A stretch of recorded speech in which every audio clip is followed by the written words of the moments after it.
तो thank you everyone for joining. तो thank you देसी टू ज्वाइनिंग। तो आज का जो हमारा टॉपिक है ना, वो है हेल्थ और फिटनेस को लेके। बट प्रैक्टिकली क्या ना, आप भी देख रहे हो, हम भी देख रहे हैं कि सोशल मीडिया के ऊपर कितने वीडियोस हैं ऑलरेडी, कितने पॉडकास्ट अवेलेबल है।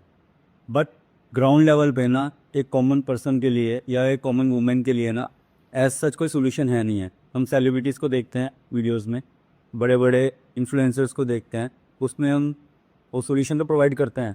बट जो हम लोग हैं ना, मिडिल क्लास लोग, जिनके पास इतनी फैसिलिटीज़ नहीं है, इतना पैसा नहीं है वो सोल्यूशन तो इम्प्लीमेंट करने के लिए, उनके लिए वो सिर्फ एक एंटरटेनमेंट ही है। एक वन टाइम हाई मिलता है वो वीडियो देखते। बट रियल टाइम पे सोल्यूशन क्या है वो तब समझ में आएंगे जब हम उन पर बात करेंगे प्रॉब्लम्स के।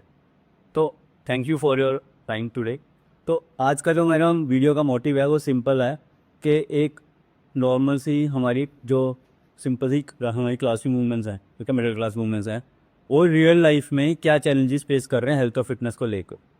इसलिए मैंने सोचा कि मैं आपसे बात करूं। आप अपनी रियल टाइम में प्रॉब्लम डिस्कस करोगे तो it may help you and our audience also. सबसे पहले मनीष सामने मुझे बुलाया है उसके लिए बहुत बहुत शुक्रिया। और मुझे बहुत अच्छा लगा कि आपके ऐसे विचार है और आप इतना सोच रहे हैं हमारे जैसे मिडिल क्लास वुमेंस के लिए। तो बहुत अच्छा लगा आपने मुझे बुलाया, तहे दिल से बहुत बहुत शुक्रिया। Welcome, thank you for your time. So today we are talking about women's health. So let's talk about, हम टाइम ना वेस्ट करके हम आगे वो करते हैं। तो वुमेन एंडोक्राइन हार्मोन्स का क्या रोल है? देखो, एंडोक्राइन सिस्टम एक इम्पॉर्टेंट रोल प्ले करता है हमारी बॉडी में और हमारी हेल्थ। ठीक है, तो एंडोक्राइन सिस्टम होता क्या है पहले ये समझ लेते हैं। It's a combination of hormones और ग्लैंड्स। ठीक है, ग्लैंड्स क्या है, हमारी बॉडी में कुछ ऐसे ऑर्गन्स हैं जो कुछ ऐसे केमिकल रिलीज करते हैं जो हमारे सेल्स की ग्रोथ और मेटाबॉलिज्म में इंपॉर्टेंट रोल प्ले करते हैं, और उन केमिकल्स को ही हम हार्मोन्स बोलते हैं। वैसे वुमेन्स की जो बॉडी होती है वो फुल ऑफ हार्मोन्स होता है, क्योंकि औरतों में क्या होता है कि सारे के सारे हार्मोनल, क्योंकि औरत की जो बॉडी होती है वो सारा का सारा हार्मोन से ही बना हुआ है। हार्मोनल इशू सबसे ज़्यादा आदमी से ज़्यादा भी औरतों को ही होते हैं। सो जो एक लैक्टिन और ग्रेलिन होता है, दोनों में क्या फ़र्क होता है? देखो, लेप्टिन और ग्रेलिन है ना, ये हमारे ना हंगर पैटर्न्स को डिसाइड करते हैं। ग्रेलिन का क्या काम है, जब आपको भूख लगती है ना, तो ये ग्रेलिन जो हार्मोन है ना वो एक्टिवेट होता है, हमारे ब्रेन को सिग्नल बोलता है, देता है। और इसका क्या काम है, हमें बताएगा कि हमें भूख लगी, हमें खाना पसंद। हमारे बॉडी में जो एनर्जी है वो कम है। और जो लेप्टिन है इसका ऑपोजिट काम। तो एक है आपका हंगर सप्रेसिंग हार्मोन, ठीक है। दूसरा है जो आपका फूड से रिलेटेड है, जो आपको बोलेगा खाना खाओ। तो जब आप खाना खाते हो तो आपको एक सेटिस्फेक्शन फील होती है ना कि अब मेरा पेट भर गया।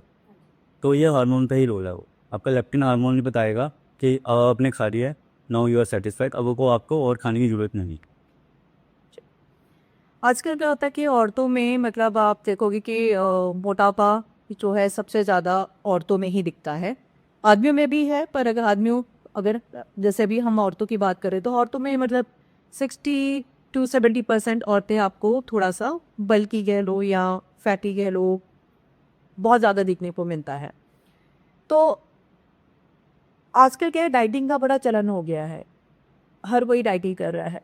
पर जब डाइटिंग करते हैं तो डाइटिंग के टाइम पे जो होता है कि बहुत ज़्यादा क्रेविंग होती है। वो क्यों होती है? अच्छा, अब मेरे को एक बात बताओ। अगर हमें एग्जाम की बात करते हैं बच्चों की, ठीक है, हम अपने बच्चों को पढ़ा रहे हैं, स्कूल में भेज रहे हैं। अगर आपका बच्चा पूरा साल नहीं पढ़ेगा और सिर्फ 2 दिन पहले बोलेगा कि यार मेरे को ना अच्छे नंबर लेने हैं तो मुझे पढ़ाओ, आप क्या आंसर दोगे उस? क्या वो सोल्यूशन है? नहीं, वो तो सेम हमारा न्यूट्रिशन पे और डाइट पे भी सही चीज़। अगर आपका डेली का लाइफस्टाइल ही सही नहीं है और आप एक क्रैश डाइट पे जाओगे तो ऑब्वियसली ना बॉडी तो फिर अपने आप से रिएक्ट करेगी ना उस हिसाब से। उससे होगा क्या, आप ज़्यादा खाना खा रहे हो, पूरी लाइफ ज़्यादा खाना खाया, एक दिन आपने उठ के डिसाइड करा कि नहीं मुझे इतना नहीं खाना, मुझे डाइटिंग करनी है। मतलब डाइटिंग वर्ड ही बहुत मिसकंसेप्ट है, बहुत बड़ा। ठीक है, डाइटिंग का मतलब सिंपल है, नीट खाना खाना, क्लीन खाना, और जितनी हमें रिक्वायरमेंट है उतने खाना। डाइट को लेके हम एक चीज़ भूल जाते हैं, हमारा न्यूट्रिशन पूरा हो रहा है या नहीं हो रहा, ठीक है। तो जब हमारे जितना भी फूड है डेली का वो बैलेंस रहेगा ना, तो आपके हंगर पैटर्न कभी भी ऐसे ही बैक नहीं करेंगे, या आपको ऐसे कुछ भी जो भी आपको स्ट्रेस होती है या आपको ऐसा फील हो रहा है कि मैं तो कुछ खा ही नहीं रहा, और फिर आपको स्ट्रेस इश्यूज होते हैं रात को, नाइट ईटिंग सिंड्रोम होते हैं, वो नहीं हो। तो इसका सिंपल सा आंसर यही है कि जो भी हमने डाइट करनी है या जो भी हमने न्यूट्रिशन पैटर्न फॉलो करना है ना, वो रोज़ करना है। अगर आप सिर्फ क्रैश डाइट पे जाओगे कि आपका एक गोल है कि मुझे 1 महीने में या 3 महीने में वेट कम करना है, वो कभी वर्क ही नहीं करता। वो हम अपने सेलिब्रिटीज़ को देखते हैं ना, बॉलीवुड स्टार्स को देखकर, तो हमें लगता है कि उसने 3 महीने में इतना वेट कम कर लिया है, तो उसने जो डाइट फॉलो करी है मैं भी वही करती हूँ और मेरे को वही सेम रिजल्ट है। इसीलिए मुझे लगता है कि हमारे पहले बड़े बुजुर्ग लोग क्या करते थे कि मतलब सूर्यास्त से पहले वो लोग अपना मील ख़त्म कर लेते थे। जो डिनर होता था वो सूर्यास्त के टाइम पे उनका डिनर ख़त्म हो जाता था, जिसको आज की डेट में मुझे लगता है कि इंटरमीडिएट फास्टिंग। देखो पता क्या है, आपका ऑब्जर्वेशन तो बहुत सही है, लेकिन एक्चुअल में पॉइंट क्या है ना, जो हमारे एंसेस्टर्स है वो रात को सूर्यास्त से पहले या अंधेरा होने से पहले खाना खा लेते डिनर कर लेते थे, उसका रीज़न होता है उनके पास लाइट की अवेलेबिलिटी नहीं थी, ये रीज़न फैट चाहिए। दूसरी बात, इंटरमीडिएट फास्टिंग तो हम सभी कर रहे हैं। इंटरमीडिएट फास्टिंग का मतलब क्या है कि हम एक ब्रेक के बाद मील लेंगे। हर रात को अगर आप 8 बजे खाना खा रहे हो तो हमारा ब्रेकफास्ट भी सुबह 8 बजे ही होता है, 9 बजे ही होता, तो 12 घंटे का गैप तो हमारा वैसे भी होता। तो इसको क्या किया ना, देखो ये जो कंसेप्ट आता है ना सारे यूएस से आते हैं, ये हमारे इंडिया के ही कंसेप्ट हैं इंटरमीडिएट फास्टिंग।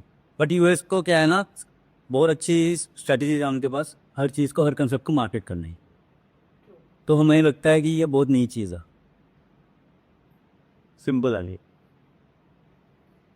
तो जैसे हार्मोन्स जो है हमारे जो फैट स्टोरेज होते हैं उसको काफ़ी अफेक्ट करता है। तो कई बार क्या होता है कि इसका जो हार्मोन्स का जो है हमारे जो इमोशंस में काफ़ी बड़ा रोल होता है। Yes, you are right. अभी होता क्या है, आपने कभी देखा होगा कि कभी आपको स्ट्रेस होता है, ठीक है, तो उससे होगा क्या, आपकी जो फैट स्टोरेज है ना वो कभी भी आपकी ऐसे खाली नहीं होगी। मीन्स आपकी जो बॉडी में जितने भी कार्ब्स हैं फैट्स हैं, ठीक है, वो काम करेंगे, आपको एनर्जी प्रोवाइड करेंगी जितनी ज़्यादा आपकी स्ट्रेस हो, ठीक है। बॉडी से आपका फैट परसेंटेज कभी कम होगा ही नहीं अगर स्ट्रेस हार्मोन ज़्यादा, इसको बोलते हैं कोर्टिसोल लेवल। तो आपको लगता है ना ये जितने फैट परसेंटेज जितने भी ज़्यादा हैं, आपने देखा होगा कि जब वो टेस्ट करवाते हैं तो उनका कोर्टिसोल लेवल भी उनका हाई आता है मोस्ट ऑफ द केसेस। उसका रीज़न यही है कि कोर्टिसोल लेवल हाई है, तो उसकी वजह से बॉडी के अंदर फैट स्टोरेज ज़्यादा है, और क्योंकि बॉडी को उस टाइम पे ग्लूकोज चाहिए और फैट चाहिए अपने आप को सर्वाइव करना है। ये बेसिक सा हमारा डिफेंस मैकेनिज्म है। तो फैट कम करना है तो उसमें स्ट्रेस का बहुत इंपॉर्टेंट रोल है। तो जो हार्मोन्स होता है वो कैसे इंटरेक्ट करते हैं? मैं जैसा भी आपको समझाया सिंपल वे में, ठीक है, हमारे ब्लड में जो भी किसी हार्मोन की कमी होती है या हमें लगता है कि हार्मोन एक ज़्यादा हो गया है, जितनी अमाउंट चाहिए, तो हाइपोथैलेमस को सिग्नल जाता है। हाइपोथैलेमस से हमारे पिट्यूटरी ग्लैंड को सिग्नल जाता है, जो कि मास्टर हमारा सारा काम करता है, ठीक है, मास्टर ग्लैंड है वो। और उसके बेसिस पे डिसाइड होता है कि जो भी ऑर्गन है या जो भी टिश्यू है उसको कौन सा हार्मोन चाहिए, वहाँ से रिलीज होगा। ऐसा आज की डेट में क्या है कि जो छोटे बच्चे हैं मतलब जो क्लास थर्ड फोर्थ फिफ्थ वाले हैं, पहले क्या होता था कि जो पीयर्स होते हैं वो क्लास 9th 10th 11th में स्टार्ट होते थे। नाउ डेज सारी चीज़ें मतलब जैसे है कि मतलब बदल गई हैं बहुत सारी, चाहे वो आप खान पान बोले चाहे जो भी बोले हैं इस पर। ये है कि जो छोटे बच्चे हैं जो क्लास थर्ड फोर्थ फिफ्थ के जो बच्चे होते हैं, दे आर वेरी स्मॉल।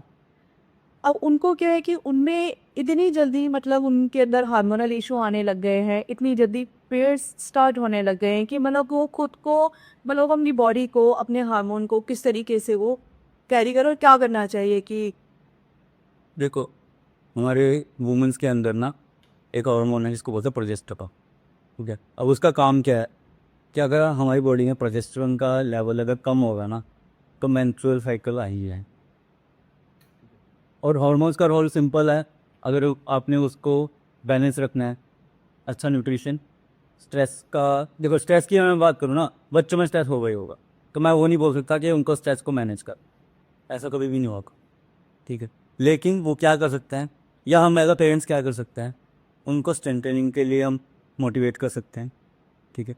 उनका न्यूट्रिशन पैटर्न हम खुद बना सकते हैं, और न्यूट्रिशन में सबसे इंपॉर्टेंट उनके लिए क्या है, protein intake at the top. तो न्यूट्रिशन सही रहेगा, ठीक है, स्लीप साइकिल उनकी सही रहेगी ना। स्लीप साइकिल में मैं बोलूँगा हमें कॉम्प्रोमाइज़ करना पड़ेगा बच्चों के, और वो होगा ही होगा। हम नहीं बोल सकते कि बच्चा IAS के पेपर दे रहा है, ठीक है, उसकी तैयारी कर रहा है, और वो बोले कि हम 8 घंटे सो सके, वो पॉसिबल ही नहीं।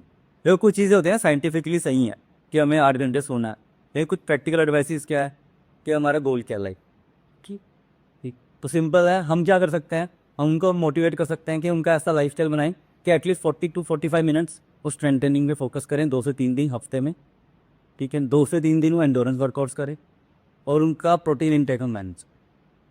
तो 90% प्रॉब्लम्स है ना जो ये हार्मोन रिलेटेड या किसी कोई भी रिलेटेड प्रॉब्लम है किसी भी बच्चे तो वो मैनेज हो। ओके।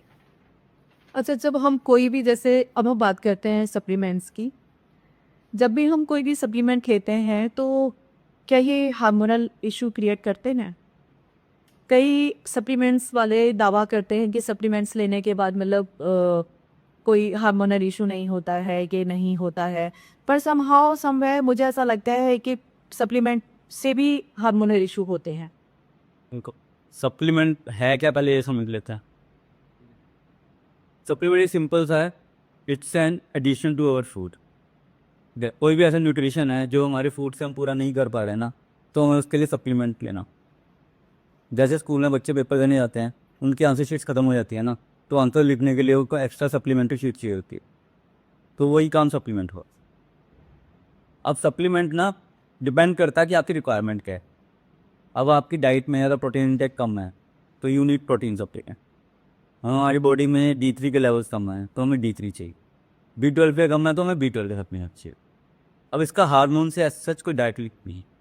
हाँ, अगर क्वालिटी ऑफ सप्लीमेंट है वो सही नहीं है, चीप सोर्स ऑफ सप्लीमेंट हम ले रहे हैं थोड़े से पैसा बचाने के लिए, तो उसमें सप्लीमेंट की गलती नहीं है, वो तो हमारा गलत डिसीजन है।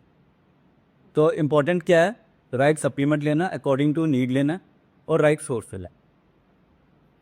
तो ये आपके हार्मोन्स को एक्चुअल में डिराइव ही करेगा, बैलेंस ही करेगा, ख़राब नहीं करेगी अगर राइट सप्लीमेंट्स हो। तो जो हार्मोनल इम्बैलेंस है उसके क्या साइन है? आपको कैसे पता लगेगा कि आपके जो हार्मोन्स है वो इम्बैलेंस हो गए? आपका लेजीनेस फील होगी बस, आपका मेटाबॉलिज्म हिट करेगा, आपको कोई काम करने का मन नहीं करेगा, जैसे आपके स्ट्रेस लेवल बढ़ जाएगी। ये कुछ बेसिक से साइंस है। ये तो बेसिक से जो साइन आपने मुझे बताए हैं, ये तो जो है कि ये तो कई बारी B12 ये सब की डेफिशिएंसी की वजह से भी आपके अंदर जो है लेजीनेस है, ये सब चीज़ें आती। तो नमने सा ये सब आती है, लेकिन क्या हो रहा है, लड़कियों के हेयर ग्रोथ बहुत ज़्यादा हो जाती है, लड़कों के हेयर ग्रोथ कम भी होती है, ज़्यादा भी होती है। तो ये कुछ साइंस है। लेकिन अगर आपको एग्जैक्टली क्या जानना है कि अमाउंट ऑफ हार्मोन्स हैं जो आपकी बॉडी में वो कम है या ज़्यादा है, तो कई की तरीका एक ही वे है, वो है आपका ब्लड।